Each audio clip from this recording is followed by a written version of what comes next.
make sure you had the complete obedience of everybody inside your borders who was authorized to use deadly force. You would start with the military, and then federal law enforcement, and move your way down ultimately to agencies like the IRS. Controlling the guns would be a top priority for you if you ever wanted to go dictatorial, if you wanted to be baby doc. But let's say you had deeper ambitions. Let's say you wanted the power not simply to control people's behavior, but to control how they think, not just their bodies, but their minds, as a god would. In that case, you need to take charge of the society's taboos. A taboo is something that by popular consensus is not allowed. A taboo may not be illegal, but it doesn't need to be. Over time, social prohibitions are more powerful and more enduring than laws. Societies are defined by what they will not permit, as are famously religions. Muslims don't eat pork, neither do Orthodox Jews. Traditional Christians oppose extramarital sex. The Amish avoid electricity, and so on. American society isn't overtly religious, but it's governed by taboos, and it always has been. What's interesting is how fast our taboos are changing. This is not happening organically. What we're allowed to dislike is being dictated to us from above, sometimes by force. Until fairly recently, for example, it was taboo in this country to attack people on the basis of their race. That was the main lesson of the Second World War, we were told again and again. The one thing we learned from the Nazis is that it's dangerous to reduce human beings to their genetic code. There is no master race. That made sense, but apparently we no longer believe it. Punishing people based on their skin color is not only permitted in modern America, it is mandatory throughout business and government and higher education, as long as the victims are white. At one time, that would have been unimaginable. So the current behavior of our politicians. As recently as the 1992 presidential campaign, adultery was considered disqualifying for anyone seeking higher office. Bill Clinton was very nearly derailed in the New Hampshire primary by his affair with Jennifer Flowers. Clinton went to elaborate lengths to lie about the relationship because he had no choice. But he was the last presidential candidate who had to meet this standard. By 2008, it was obvious to anybody who was paying attention that Barack Obama had a strange and highly creepy personal life. Yet nobody ever asked him about it. By that point, a leader's behavior within his own marriage, the core relationship of his life, had been declared irrelevant. It was Barack Obama's business, not yours. One by one, with increasing speed, our old taboos have been struck down. Those that remain have lost their moral force. Stealing, flaunting your wealth, striking women, smoking marijuana on the street, shameless public hypocrisy, taking other people's money for not working. All of these things used to be considered unacceptable in America, not anymore. So it probably shouldn't surprise us that the greatest taboo of all is teetering on the edge of acceptability: child molestation. A generation ago, talking to someone else's children about sex was widely considered grounds for a thrashing. Touching them sexually was effectively a death penalty offense. When Jeffrey Dahmer was bludgeoned to death in the bathroom of a Wisconsin prison in 1994, the Milwaukee district attorney had to caution the public not to turn Dahmer's killer into a folk hero. Jeffrey Dahmer had molested and murdered children. People felt justified in celebrating his death. 25 years later, that standard had changed dramatically in the state of Wisconsin, as in the rest of the country. In the summer of 2020, during the BLM riots in Kenosha, 17-year-old Kyle Rittenhouse defended his life from a convicted child molester called Joseph Rosenbaum. Rosenbaum was trying to kill Rittenhouse, so Rittenhouse shot him in self-defense.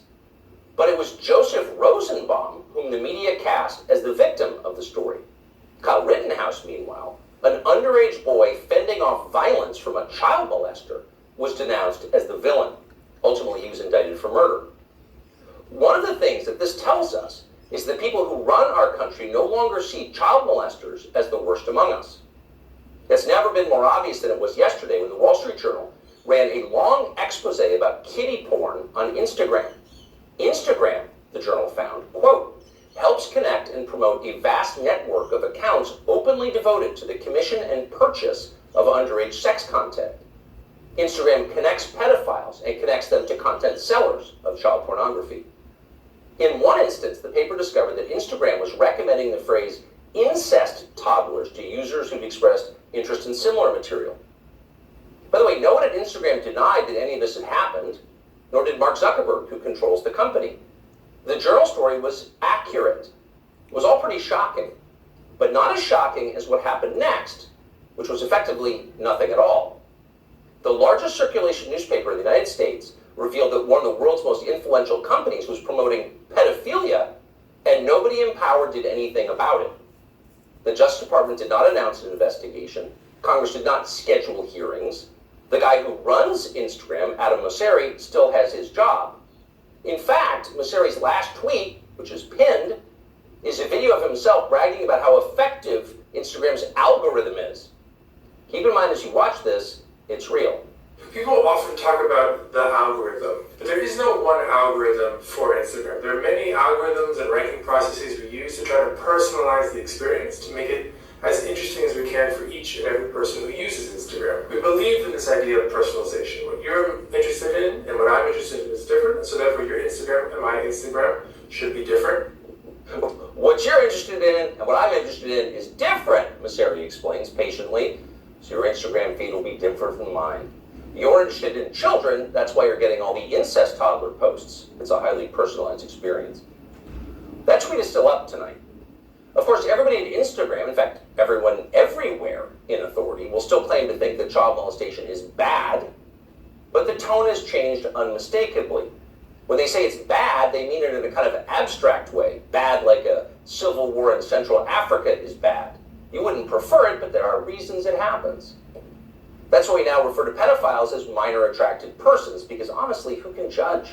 These people are a sexual minority, so pause before you attack them. And in any case, it's not like pedophiles are barging into the Capitol building to sit in Nancy Pelosi's chair or asking uncomfortable questions about the last election. For miscreants like that, no punishment is too harsh. So far this month, the FBI's Washington field office has issued 11 press releases. 10 out of 11 have been about January 6th. Keep in mind that January 6th happened more than 2.5 years ago. Now you know why the feds were ignoring kid touchers on Instagram. They're too busy to respond. They've got much more important things to do, like finding white supremacists. White supremacists are America's new child molesters. We've got zero tolerance for white supremacists because no one threatens the life of this country more than they do. Here's Joe Biden once again making that very clear last month. Stand up against the poison. White supremacists, I did my inaugural address to single out as the most dangerous terrorist threat to our homeland is white supremacy.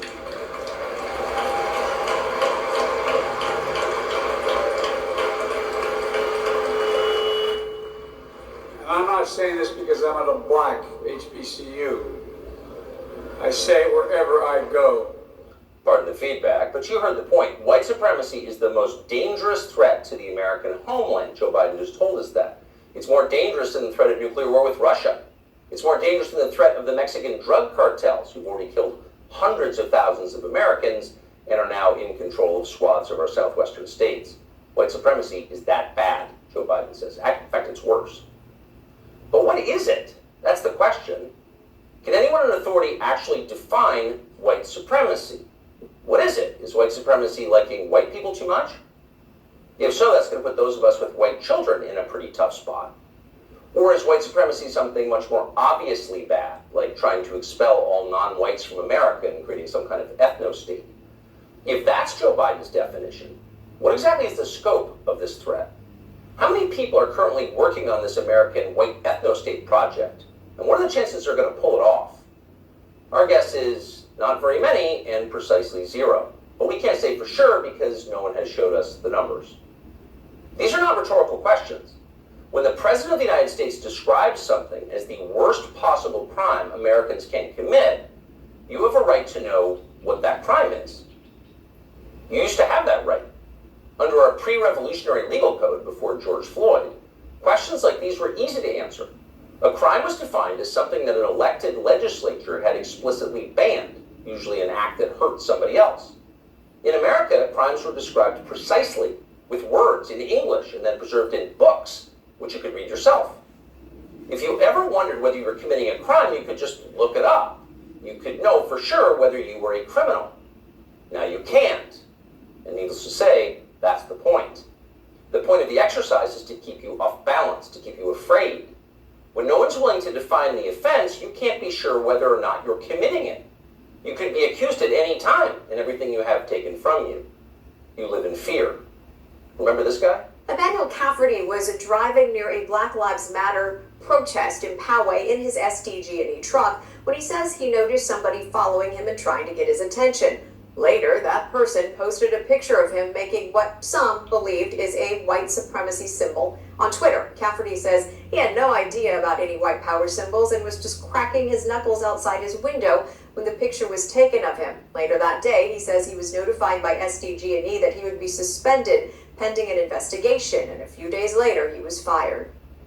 What that man did was so offensive, as you just saw, that local news had to blur the photograph of his hand. He was fired from his job. His life was destroyed for cracking his knuckles. He didn't know cracking his knuckles was racist, in his defense, but then nobody did until the day that poor Emmanuel Cafferty was unwise enough to crack them. When a crime has no definition, anyone can be guilty of it. It's hard to relax in a country like that. The old system was better. Government operated on the basis of laws, not amorphous moral terror. Politicians couldn't accuse you of something they couldn't define. The legal code was straightforward. Child molestation was a crime. Having unfashionable opinions was not. Outside of the public sphere, the population mostly governed itself, as it does in every society, and used taboos to do it. You knew what was allowed and what wasn't because the rules didn't change very often. The taboos were organic. They derived from collective experience and instinct, the two most reliable guides to life. They evolved for a reason. They still do. Our job at this point is to protect them, despite the hectoring, the nonstop hectoring from the people in charge. You know the outlines of right and wrong. You're born knowing them. So don't let them talk you out of what you can smell. Don't let them rationalize away your intuitive moral sense. Cling to your taboos like your life depends on them, because it does. Cherish and protect them like family heirlooms. That's exactly